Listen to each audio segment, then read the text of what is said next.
எனக்கு அன்பான தேவனுடைய பிள்ளைகளே, பொதுவாக தேவனுடைய பிள்ளைகளாகிய நாம் இன்றைக்கு உலக மக்களைப் போல நித்தியத்தை குறித்து கவலையற்றவர்களாக மாறிவிட்டோம். நல்லா கவனிங்க.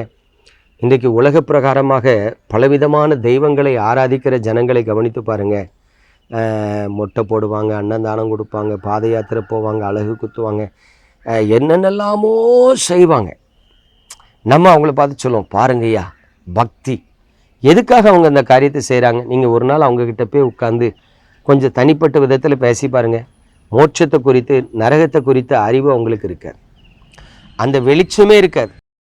அப்படி ஒரு வாழ்க்கை இருக்குங்கிறத குறித்து அவங்க கவலைப்படவும் மாட்டாங்க, அறிந்திருக்கவும் மாட்டாங்க.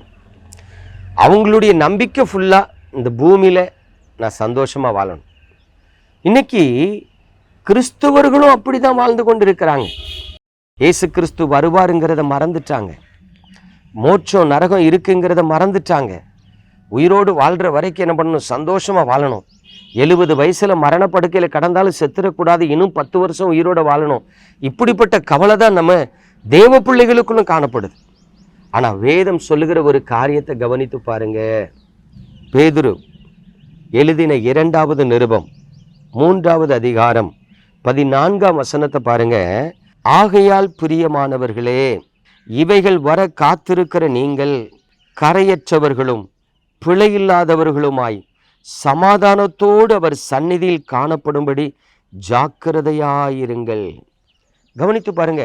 பரிசுத்த பேதுரு மூலமாக தேவன் நமக்கு கற்றுக் கொடுக்கிற சத்தியம் என்னன்னா, நீங்கள் கரையற்றவர்களும் பிழையற்றவர்களுமாக சமாதானத்தோடு தேவனுடைய சந்நிதியில காணப்படும்படிக்கு ஜாக்கிரதையாயிருங்க. பிரியமான தேவனுடைய பிள்ளைகளே, தேவனுடைய சந்நிதியில நீங்களும் நானும் காணப்படணும். 1. 2வது கரையற்றவர்களும் பிழையற்றவர்களுமாய் இருக்கணும். 3வது சமாதானத்தோடு கூட இருக்கணும். எனக்கு அன்பான தேவனுடைய பிள்ளைகளே, ஆவிக்குரிய வாழ்க்கையில கர்த்தரை ஆராதிக்கிற அவருடைய பிள்ளைகள் என்று அழைக்கப்படுகிற நமது வாழ்க்கையில இன்றைக்கு நீங்க சமாதானத்தோடு வாழ்றீங்களா? கரையற்றவர்களும் பிழையற்றவர்களுமா இருக்கிறீங்களா? உங்களுக்கு ஒரு காரியத்தை நான் சொல்றேன். என்றைக்கு ரட்சிக்கப்பட்டனோ, ரட்சிக்கப்படுவதற்கு முன்பும் சரி, ரட்சிக்கப்பட்ட பிறகும் சரி, என் பரிசுத்தத்துக்காக 1/2 மணி நேரம் நான் ஜெபம் பண்றேன். ரட்சிக்கப்படுவதற்கு முன்பு, ஆண்டவரே என் பாவங்களை கழுவும், என்னை உமது இரத்தத்தினால் கழுவி சுத்திகரியும் என்று 1/2 மணி நேரம் பரிசுத்தத்துக்கு ஜெபம் பண்ணேன். ரட்சிக்கப்பட்ட பிறகு, ஆண்டவரே என் ஆத்துமாவை காத்துக்கொள்ளும், உமக்கு பிரியமில்லாத காரியத்தில் தலையிட்டக்கூடாது, உமக்கு பிரியமில்லாத பாவங்களை செய்துவிடக்கூடாது, உங்களை துக்கப்படுத்தி விடக்கூடாது, என்னை முது செட்டைகளுக்குள் மறைத்து பரிசுத்தவானாய் காத்துக்கொள்ளுன்னு சொல்லி என் பரிசுத்தத்துக்காக 1/2 மணி நேரம் ஜெபம் பண்றேன். பிரியமான தேவனுடைய பிள்ளைகளே, கரையற்ற வாழ்க்கை, பிழையற்ற வாழ்க்கை வாழ தேவன் நம்மை அழைத்திருக்கிறாருங்கிறத மறந்துடாதீங்க. ஏன் சொல்றேன் தெரியுமா? நாம வாழ்ற உலகம் பொல்லாத உலகம், அநீதி நிறைந்த உலகம். எங்க திரும்பினாலும் பாவம் செய்யலாம், எல்லா இடத்திலையும் பாவம் அழிந்து கிடக்கிறது.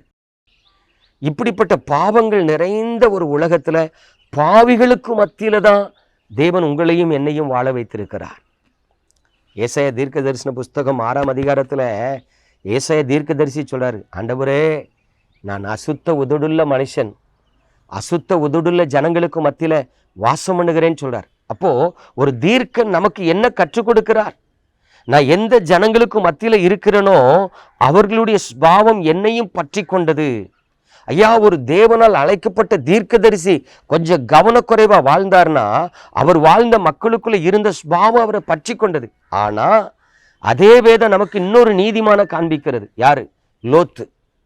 அக்கிரமக்காரர்களுக்குள் வாசமாய் இருக்கும் பொழுது தன்னுடைய நீதியுள்ள இருதயத்துல அவர்களுடைய அக்கிரமத்தை கண்டு நாள்தோறும் வாதிக்கப்பட்டார் என்று எழுதியிருக்க வழிய லோத்து கரைபடல. Praise the Lord. அப்போ இன்றைக்கு நீங்களும் நானும் தேவனுடைய பிள்ளைகளா இந்த உலகத்துல வாழ்ந்து கொண்டிருக்கிறோம். ஒருவேளை உங்க குடும்பத்துல ரட்சிக்கப்படாதவங்க இருக்கலாம், உங்க தெருவுல ரட்சிக்கப்படாதவங்க இருக்கலாம், நீங்க வேலை பார்க்குற ஆபீஸ்ல ரட்சிக்கப்படாதவங்க இருக்கலாம். இந்த பூமியில ரட்சிக்கப்படாத புறஜாதிகளுக்கு மத்தியில வாழ்ந்து கொண்டு இருக்கிறோம். லோத்துவ மாதிரி கரைபடாத பரிசுத்த வாழ்க்கை நம்மால் வாழ முடியும் என்பதை கர்த்தர் வேதத்தில் எழுதி வைத்திருக்கிறார். அப்போ ஒவ்வொரு நாளும் தேவ சமூகத்தில் நீங்க காத்திருந்து ஜெபிக்கணும். பிரியமான தேவனுடைய பிள்ளைகளை, அப்பொழுது கரையற்றதும் பிழையற்றதுமான சமாதானமான வாழ்க்கை வாழ முடியும். அல்லேலூயா. ஆகவே நீங்க ஜாக்கிரதையா இருங்க, அப்பொழுது உத்தமர்களாய் வாழ்வீர்கள். நம்ம ஜெபமனோமா? எங்கள் அன்பின் பரலோக தகப்பனே, இந்த பரிசுத்தமான நாளுக்காக உமக்கு ஸ்தோத்திரம். உமது அன்பின் கரத்தில் உமது பிள்ளைகளை நான் தருகிறேன், ஆசீர்வதிக்கிறேன். உமது பிள்ளைகள் சத்தியத்தை அறிந்து அந்த சத்தியத்தில் நடக்க ஆண்டவரே நீர் கிருபை பாராட்டுங்கப்பா.